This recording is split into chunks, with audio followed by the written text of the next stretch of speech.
What's up and welcome back to MoAn Inc. If you guys are new here, then hello. My name is Erica and it is a pleasure to have you joining me today on the channel because for today's video, as you can see from the title, we are going to be chatting about all things Plutarch context. But before we can get into that, please don't forget to hit the subscribe button and the bell icon so that you know every single time I post in the future. And now that you have so kindly done that, let's get into the video.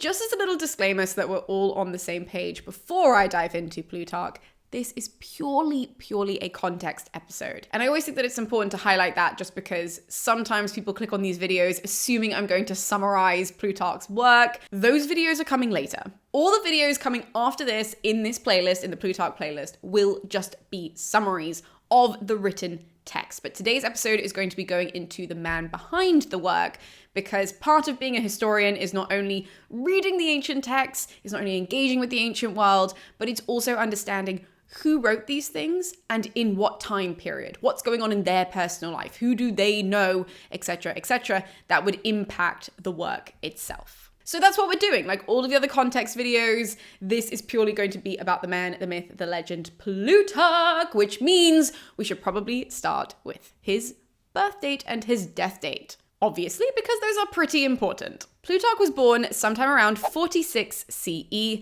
and he dies sometime around 119 CE. Now, you guys who are regulars will know, if you kind of say 5 years on either side of that, not really 5 years on either side of that, but sort of like a 5-year period around those dates, you're okay, right? Everybody knows that you know what you're talking about. But I would really say when it comes to his birth date, he has to have been born before 50 CE, and that's because there are things that he's writing about and positions that he held that we knew the certain age he would have to be. So he has to be born before even 50 CE. So anytime sort of, between 45 and 50 is fine. That's widely accepted.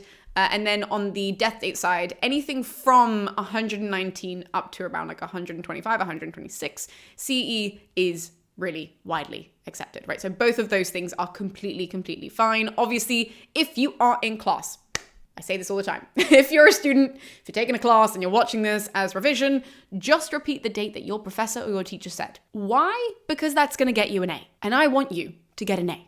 So those are Plutarch's dates, and he is most famous to us because he is an author. He's a writer, not only of short essays, which are the ones that we're really going to be getting into throughout this series, but also history and philosophy in general. Now, before we get to that point where Plutarch is incredibly well known, he's revered. I mean, he is so unbelievably influential throughout history. If you look at, sort of any period, I'm trying to think of like one period where they didn't read Plutarch throughout history. Like everybody seems to have read Plutarch. So at any point when you look back at history, like more modern history, and by the way, the word modern for me is any time after 200 AD, I'm like, that's too modern. That could have been yesterday. So really from that point onwards, people are reading Plutarch. But before we can figure out him as a writer, we should probably dissect who he was as a person growing up and try to paint a picture of that life.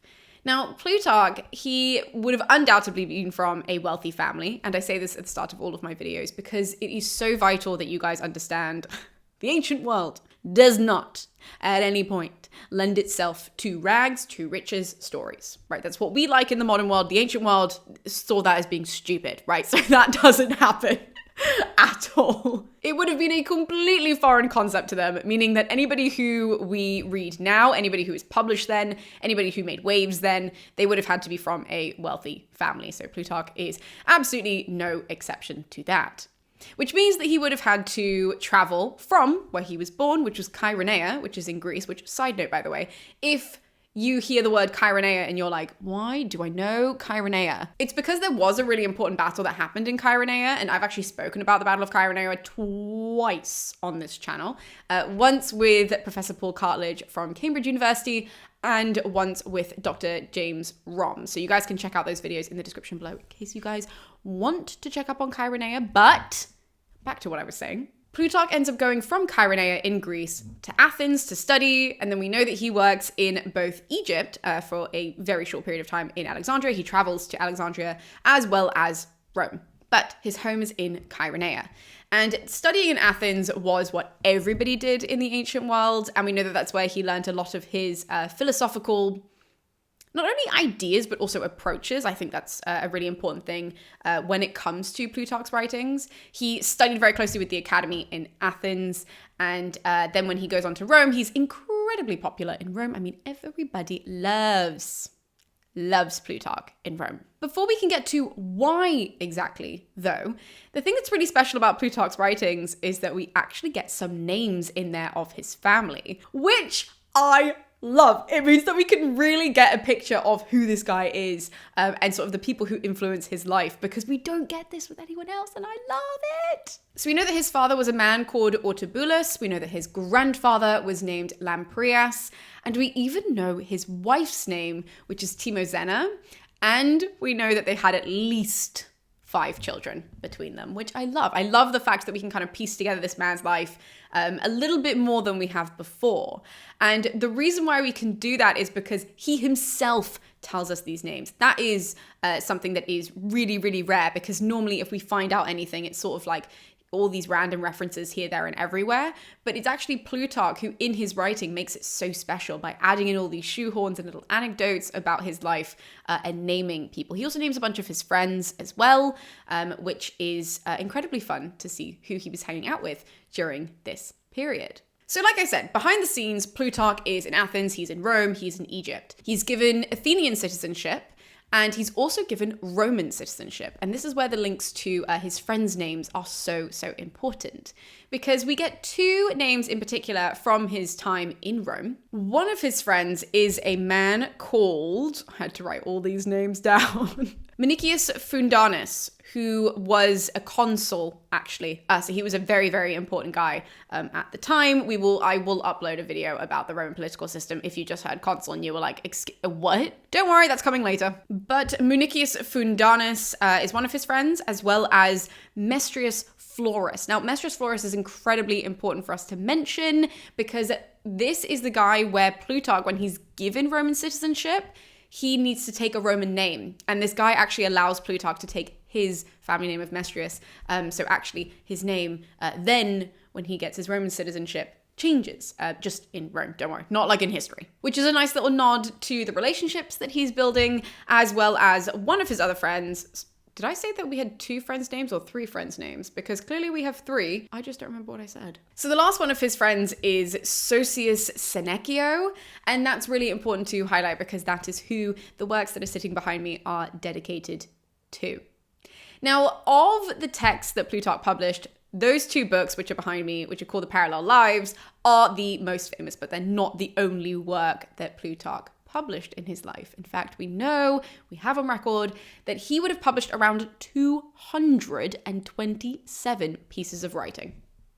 That is mental for anyone. Now, this writing is not, I don't want you guys to think that they are like the books. So like 227 books, right? So there are 2 sitting behind me, and he had X amount, after that, 225 more. That's not what I mean, because these are a collection of essays. So each essay would have been counted as a different piece of writing. That's obviously very important to highlight, as well as not only the biographies that he wrote in here, the histories that he wrote, but also he wrote a number of philosophical writings and teachings. But for the moment, we are just going to be looking at Parallel Lives, and so therefore I'm going to focus on those. Now, the Parallel Lives are the most important and influential work that we have that survives from Plutarch. These are a collection of essays which contrast and compare different figures from both Greece and Rome to one another. So as you can see, there are 2 books behind me. One is the Roman Lives and one is Greek Lives.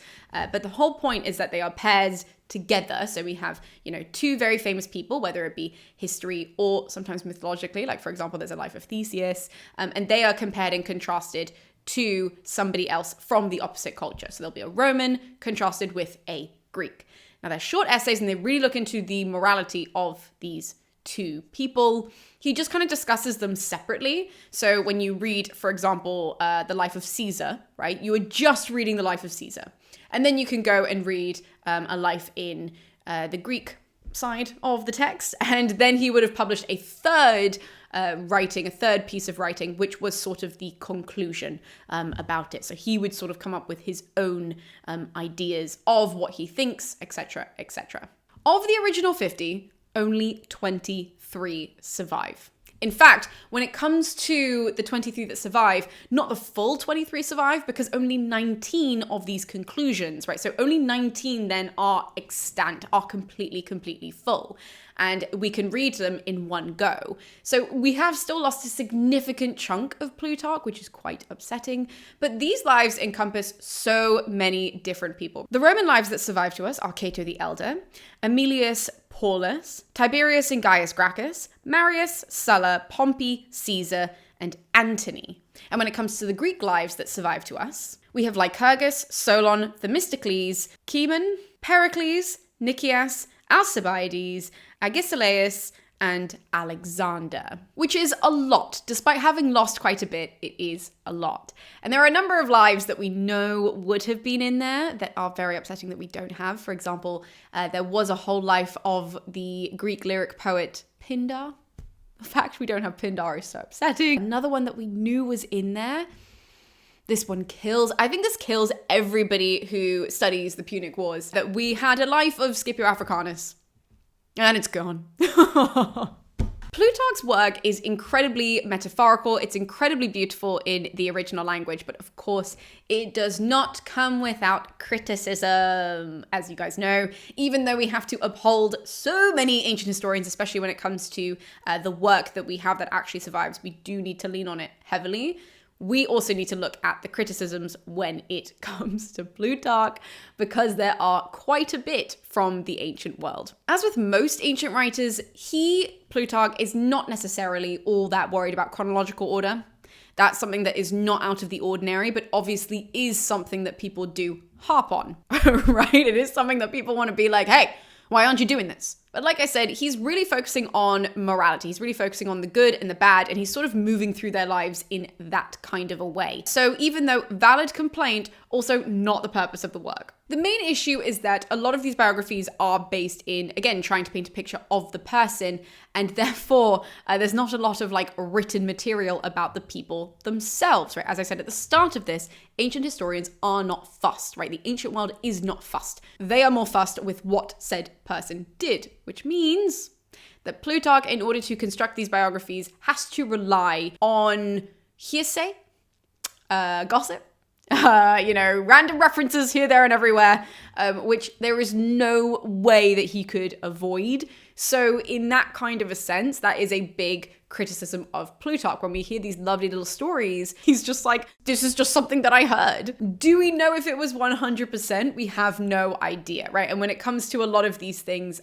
in the lives, we have to take them as they are, but also understand that, okay, they might not be 100% true, and that is always vital for you guys now reading Plutarch's lives to keep in mind. And obviously, as I always say, whenever we dive into these texts, I will not be analyzing as I explain. I would just be explaining what is literally on the page. And at some point, I will bring on an expert to talk about more so the analysis.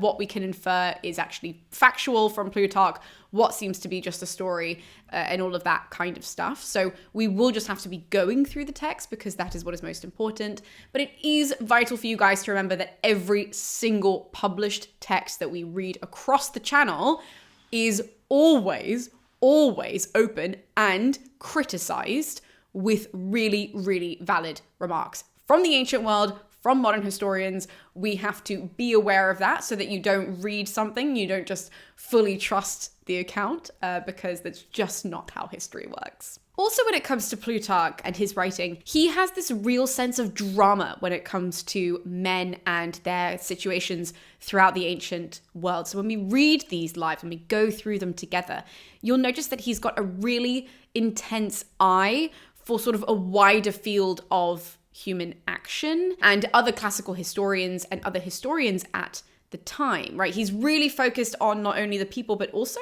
the conduct of war. We see a lot of that, as you can, tell from a number of the names that I mentioned. He is really quite focused on that, not only in war, but also counsel. And then when we pull back from that, he's really focused on love. He's really focused on religion, family. He judges men not only on, just the things that they did, but just their overarching story, the overarching personality. And that's why I think it's so important to understand him and to really look at the way that he's writing. Because even though we don't have all of those conclusions that survive to us, That's what they would have offered. That's what all of those conclusions would have offered, was sort of an overarching scope of looking at all of these themes, of looking at all of these different aspects of what makes a man, because we're not writing about women, but all of these aspects about what makes a man and what sort of has them on different pedestals, why they're so important, and sort of what things impacted them. Now, if I say any more about the 50 Lives, we won't have anything to say in those videos. So just bear that in mind. The 50 Lives is Plutarch's most famous work. It is the one that we rely on the most. And as you continue your studies, whether independently or in a more traditional classroom, you will have to dive in and out of Plutarch's lives quite a bit for some very, very important people to understand who they were, thanks to a biographer like Plutarch. Now, I know that I've been saying a lot that Plutarch he writes history, he does, but he is most famous for being a biographer. He is known as being a biographer because of the work that is sitting behind me. And if you guys are going to write, oh, Plutarch was a super important blank, the blank should be biographer. The last thing that I had to say that I didn't want to start off the episode by saying is that actually, even when we get to the end of Plutarch's life, he has some incredible, incredible achievements. And the main one is that he is made a priest at Delphi, which is mental. That is an unbelievably high honor. You guys are just gonna have to trust me if you don't know what that is. But Delphi is the most sacred place in the ancient world, in particular the ancient Greek world. And obviously, through Rome just kind of adopts a lot of things from other people. That's why they were so successful. And Delphi was known as being the most sacred place and the center of the ancient world, which meant it was the only place that you were absolutely not allowed to declare war. No fighting could happen on Delphi. It was that special because of the mythology and because of the history behind the site. So the fact that Plutarch was made a priest is a huge deal, but what's also a huge deal is that here is where we see his connections to actually the Roman emperors of Trajan and Hadrian.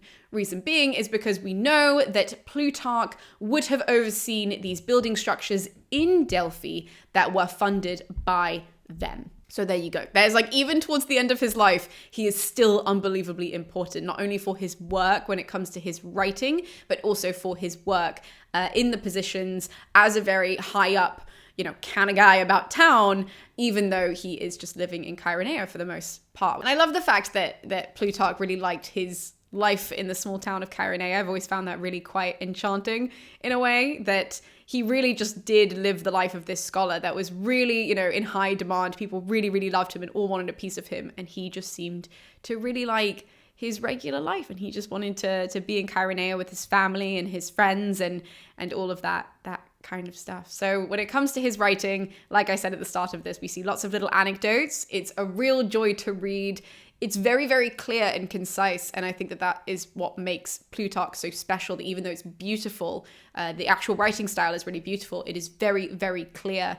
And he's not writing in a way that you've got to kind of muster through anything. It's very much what you see is what you get. He wants to bring you on the journey. He wants to tell you about these people, but an underlying thing is that he wants to tell you about the superiority of Greek culture as well, obviously, whilst also highlighting Rome's strengths at the same time through the Roman lives. But yeah, I think that Plutarch is going to be such a fun read.